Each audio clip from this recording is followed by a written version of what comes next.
Subscribe कीजिए आपके अपने YouTube channel education for CBSE को और बेल आइकन को दबाइए ऐसे ही वीडियोस देखने के लिए। तो आ गए हैं आप तो प्यारे बच्चों, आज की इस वीडियो में हम लोग बात करने वाले हैं क्लास 7 सिविक्स का चैप्टर नंबर 1 जिसका नाम है ऑन इक्वेलिटी। तो प्यारे बच्चों, इक्वेलिटी क्या होती है पहले हम लोग इसी के बारे में बात कर लें। जैसा कि प्यारे बच्चों हम लोग जानते हैं कि जब इस चैप्टर का नाम इक्वेलिटी है, मतलब इसमें हम लोग इस बात से डील करेंगे कि यार सभी लोग बराबर हैं कि नहीं, है कि नहीं। तो प्यारे बच्चों हम लोग देखते हैं कि इक्वलिटी का मतलब ही यही होता है कि सभी लोग बराबर हों। जैसे कि मान लीजिए प्यारे बच्चों कि आपके क्लास में कितने बच्चे हैं, मान लीजिए आपके क्लास में है 25 चिल्ड्रंस, ठीक है प्यारे बच्चों। अब 25 चिल्ड्रन में इक्वलिटी कब रहेगी, जब कोई भी प्यारे बच्चों, जब कोई भी एक दूसरे को गलत तरीके से ट्रीट ना करेगा। मतलब कि तुम नीची जात के हो तुम हमारे साथ ना रहो, तुम ऊंची जात के हो तुम हमारे साथ रहो, ये सब बात होती है ना। तो ऐसी बात प्यारे बच्चों जब ना हो और सभी लोग इक्वल हों, है कि नहीं, तो उस केस में प्यारे बच्चों हम लोग क्या कहते हैं, उस केस में हम लोग कहते हैं कि यार यहाँ पे आपके क्लास में इक्वलिटी है। उसी प्रकार से प्यारे बच्चों मान लीजिए कि आपके जो टीचर हैं, आपके जो टीचर हैं प्यारे बच्चों, वो मान लीजिए आपके क्लास में सभी बच्चों को बराबर ध्यान देते हैं। मतलब कि कोई वीक है, कोई मतलब कोई पढ़ने में थोड़ा तेज है, कोई वीक है, दो सब पे बराबर ध्यान देते हैं। तो इसी भी हम लोग क्या कह सकते हैं, इसी भी हम लोग एक इक्वलिटी का फॉर्म कह सकते हैं, ठीक प्यारे बच्चों। तो इक्वलिटी आपको क्या नजर आती है, जब कभी भी प्यारे बच्चों सभी को एक ही तरीके से ट्रीट करते हैं हम लोग, तो उस समय हम उसे क्या कहते हैं, इक्वालिटी कहते हैं। इक्वालिटी का मतलब समझ में आया कि नहीं। अब चलिए हम लोग इसे अपने देश पे अप्लाई करते हैं, यानी कि अपने इंडिया पे अप्लाई करते हैं। प्यारे बच्चों, इंडिया के नज़रिए से यदि हम लोग देखें तो इक्वालिटी क्या होती है। इक्वालिटी प्यारे बच्चों वो होती है कि जब हमारे समाज में यानी कि हमारे आसपास सभी लोगों को प्यारे बच्चों बराबर तरीके से ट्रीट किया जाए। समझ रहे हैं ना, मतलब कि कोई वीमेन है, कोई गरीब है, कोई अमीर है, सभी लोग क्या हो, इक्वल हो। तो इसीलिए प्यारे बच्चों इसे हम लोग क्या कहते हैं, इक्वलिटी कहते हैं। अब प्यारे बच्चों हमारे देश के जितने भी नेता थे, जब हमारा देश आज़ाद हुआ तो उसके बाद यार उन लोगों का एक सिर्फ टारगेट था, कुछ भी ऐसा करो, कुछ भी ऐसा करो जिससे हमारे पूरे इंडिया में इक्वालिटी हो। उसके बाद उन्होंने क्या बनाया, कॉन्स्टिट्यूशन बनाया। वो कॉन्स्टिट्यूशन क्या था, कॉन्स्टिट्यूशन क्या होता है प्यारे बच्चों, देश को कैसे चलाना है। रुकिए मैं थोड़ा एक एग्जांपल देता हूँ, ठीक है ना, बहुत मस्त एग्जांपल अभी को है। देखिए प्यारे बच्चों, यदि हमें किसी भी एक देश को चलाना है तो उसके लिए हम लोग क्या करते हैं, एक कॉपी मतलब कि लिख देते हैं कुछ कि ऐसा ऐसा रूल है, आपको ऐसा ऐसा करना है। जैसे कि यदि आपको क्रिकेट प्यारे बच्चों आप लोग खेलते होंगे, कितना उसमें रूल रहता है, इधर बॉल गई तो वाइड, इधर नहीं जाना चाहिए, इधर नहीं जाना चाहिए, नो हो जाएगा, नो बॉल नहीं नहीं होता है कि मतलब इसके अंदर रहना चाहिए, स्टंप पे लगेगी तभी बॉल आउट। तो ये सब जो ढेर सारे रूल नहीं होते, उसी प्रकार से हमारे कंट्री में भी ढेर सारे रूल हैं ताकि सभी लोग क्या रहें, इक्वल रहें।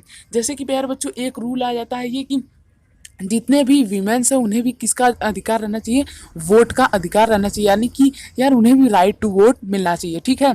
और प्यारे बच्चों इसी के साथ साथ उन्हें एक और राइट ये मिल जाता है कि जो वीमेंस हैं उन्हें भी समाज में इक्वली ट्रीट करना जाना चाहिए और हमेशा हर जगह जॉब भी उन्हें अवेलेबल होनी चाहिए, है कि नहीं।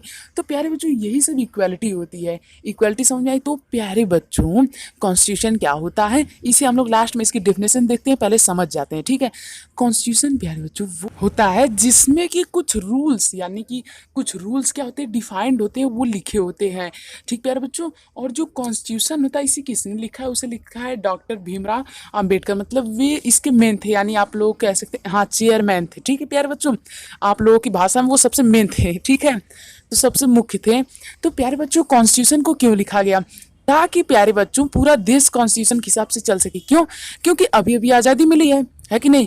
अब इस समय के जितने भी लोग हैं वो लोग क्या करेंगे, अपने राइट मांगेंगे। अब देखिए प्यारे बच्चों, जो अमीर है क्या वो गरीब को जीने देगा, कभी नहीं जीने देगा, वो तो हमेशा उसे इसी तरह से काम कराएगा, है कि नहीं। तो ये आप लोगों के बुक का एग्जाम्पल है जो कि आप लोग समझाने के लिए है और मैं उससे अच्छी तरीके से कोशिश कर रहा हूँ समझाने की, ठीक है।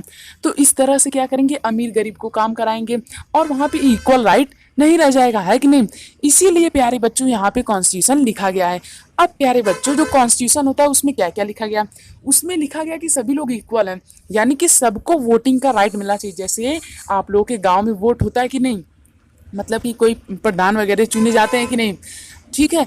तो उसके लिए क्या होता है, वहाँ पे इलेक्शन होता है। ठीक है, इलेक्शन क्यों होता है प्यारे बच्चों, ताकि प्यारे बच्चों सभी लोग अपने अपने मनपसंद लीडर को चूज कर सके। जैसे मान लीजिए मुझे कोई ये लीडर पसंद है तो मैं इसे वोट दे दूंगा, और मुझे ये पसंद तो इसे वोट दे दूंगा। ठीक है, तो इसीलिए प्यारे बच्चों यहाँ पे होता है, क्या होता है, कॉन्स्टिट्यूशन लिखा जाता है ताकि सभी को वोटिंग राइट मिल सके। अब प्यारे बच्चों इक्वालिटी कभी कभी ऐसी भी हो जाती है कि यार बाहर से तो दिखने में इक्वल है, ऐसा नहीं होता कि कभी कभी कोई आदमी बाहर से दिखने में बहुत सुंदर लेकिन अंदर से कैसा होता है, बहुत घटिया होता है। तो प्यारे बच्चों उसी प्रकार की इक्वालिटी भी है। ये कभी कभी ऐसा होता है कि बाहर से दिखने में बहुत अच्छी लगती है, हाँ ये देश पूरा इक्वलिटी है इस देश में, ये देश बहुत अच्छा है।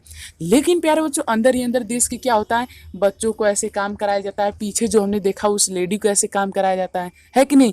तो ये बाहर से वही वाला पेड़ हुआ ना कि अच्छा पेड़ जो कि एकदम खोखला हो, है कि नहीं। तो प्यारे बच्चों बाहर से दिखना ही जरूरी नहीं है, अंदर से भी इक्वलिटी होनी चाहिए। इसी वजह से हमारे देश की जिन लोगों ने कॉन्स्टिट्यूशन बनाया है, यहाँ पे अलग अलग लेवल्स में क्या किया है, गवर्नमेंट को डिवाइड कर दिया है, जो कि हम लोग अभी अगले चैप्टर में या फिर मतलब आगे पढ़ेंगे। ठीक है, शायद 5 या फिर 4 चैप्टर में है। अब प्यारे बच्चों इसी के लिए एक और स्कीम निकाली गई, उसका नाम था मिड डे मील स्कीम।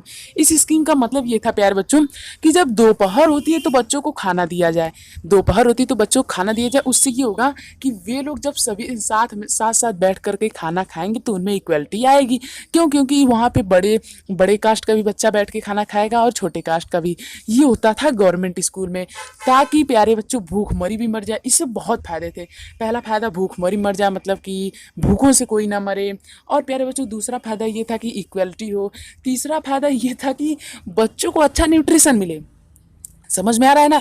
तो इसीलिए प्यारे बच्चों ये सब स्कीम निकाली गई। ठीक है, तो बस यही था आप लोग का चैप्टर। अब हम लोग बात कर लेते हैं प्यारे बच्चों, यानी डील कर लेते हैं कुछ इंपॉर्टेंट डेफिनेशन से, जो कि आप लोगों के कहाँ पे दिए गए हैं, ग्लोसरी में दिए गए हैं। तो प्यारे बच्चों ये रहा, देखिए प्यारे बच्चों, यूनिवर्सल एडल्ट फ्रेंचाइज का मतलब होता है कि सभी को वोटिंग राइट, जितने भी लोग 18 से ऊपर हैं, 18 प्लस हैं, उन्हें वोटिंग राइट मिलना चाहिए। डिग्निटी मतलब क्या होता है प्यारे बच्चों, नहीं होता है कभी कभी कोई कहते हैं कि यार हमारी यहाँ पे इज्जत नहीं है, तो इज्जत, हाँ डिग्निटी मतलब इज्जत से आप लोग समझ सकते हैं। ठीक है, तो प्यारे बच्चों किसी भी पर्सन का डिग्निटी मतलब ये होता है कि यार कोई दूसरा उसके बारे में क्या सोच रहा है, कितनी रिस्पेक्ट है दूसरे के प्रति, वो वाली बात। ठीक है, कॉन्स्टिट्यूशन मैंने आपको बता दिया, ये है डिफिनेशन जो कि आप लोग को याद रहनी चाहिए। नहीं याद है तो भी कोई बात नहीं, मैं आप लोगों को जो बताया हूँ उसे आप लोग लिख देंगे तो भी सही हो जाएगा। ठीक है, सिविल राइट मूवमेंट प्यारे बच्चों ये वो मूवमेंट था जो कि यूएसए में हुआ था 1950 में। और उसमें प्यारे बच्चों अफ्रीकन अमेरिकन जो लोग थे वो इक्वल राइट को क्या कर रहे थे, डिमांड कर रहे थे। मतलब कि यार हमें इक्वल राइट आप दे दीजिए, हमें इक्वल राइट दे दीजिए, ये नहीं कि काले गोरे का भेदभाव हो। ठीक है, तो इस भेदभाव को हटाने के लिए कौन सा राइट मूवमेंट चला गया, सिविल राइट मूवमेंट। कब चलाया गया, 1950 में। ठीक है, तो बस प्यारे बच्चों इस तरह से आपका चैप्टर खत्म होता है। प्यारे बच्चों डिस्क्रिप्शन में एक लिंक दिया गया है, वहाँ पर आप लोग विजिट कीजिए और क्लास 7 के सभी सिविक्स के वीडियोस देख लीजिए। ऐसे ही यार सिर्फ 6-7 मिनट में एक्सप्लेन है। ठीक है, तो मुझे उम्मीद अब तक आप लोग हमारे चैनल को भी सब्सक्राइब कर लिए होंगे, यदि नहीं किए तो कर लीजिए, क्योंकि यार जितने भी नए वीडियोस आएंगे उनकी आपके पास नोटिफिकेशन नहीं पहुंचेगी, और बाई चांस वो नए वीडियो फिर मैंने डिलीट कर दिया तो आप लोगों का बहुत लॉस भी होगा। इसीलिए सब्सक्राइब जरूर कर लीजिए। ठीक प्यारे बच्चों, आप ही लोगों का फायदा है। ठीक है, तो मुझे उम्मीद अब तक आप लोग कर ली होंगी, यदि नहीं किए तो प्लीज़ कर लीजिए।